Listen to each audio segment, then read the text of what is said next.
Bon, on va faire une synthèse parce qu'on a dit beaucoup de choses.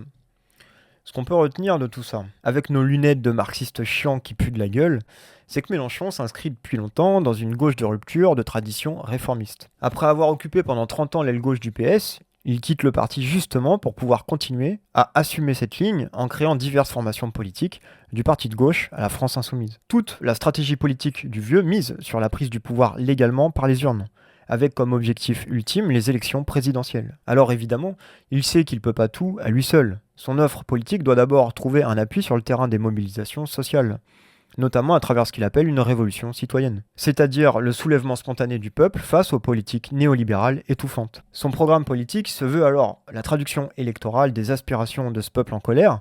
Sa candidature est pensée comme un raccourci permettant de gagner du temps.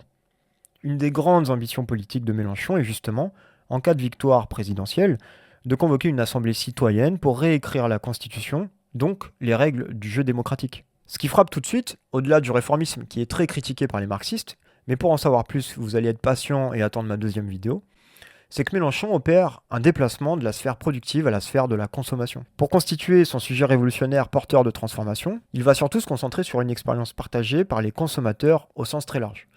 Cette expérience, c'est la difficulté d'accès et le manque de contrôle des réseaux collectifs. Autrement dit, le fameux peuple que Mélenchon convoque ne partage pas, comme chez les marxistes, avant tout une place dans la production, le fait d'être salarié par exemple. Ou dit en langage marxiste, il ne partage pas un même rapport à la production ou rapport de production, mais une place dans la consommation, une condition égale dans l'accès aux richesses produites. Car oui, les réseaux collectifs, c'est pas autre chose que le produit de notre travail, donc des richesses au sens économique. Dit encore autrement, Mélenchon déplace la focale sur le mode d'échange et de consommation, là où traditionnellement les marxistes vont plutôt se concentrer sur le mode de production, car c'est lui qui conditionne avant tout l'accès à la consommation. En fait, en économie, enfin surtout chez les marxistes, on coupe la poire en deux.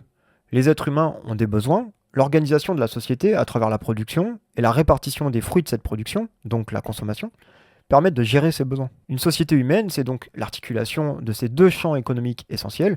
Sans ça, tout se casse la gueule. Blablabla. Mélenchon va donc plutôt se concentrer sur ce qui vient après la production, ce qui lui permet de diluer la question des rapports de production. Le peuple de Mélenchon, c'est un sujet politique contestataire qui regroupe à la fois les salariés, donc les prolétaires, mais aussi les chômeurs, les étudiants, les couches intermédiaires, une partie de la bourgeoisie. L'objectif du vieux est d'agréger de manière élargie pour performer le plus possible électoralement. Son sujet révolutionnaire est donc transclasse. Et ça, qu'est-ce que ça implique ? Qu'il y a potentiellement des intérêts divergents au sein du fameux peuple de Mélenchon.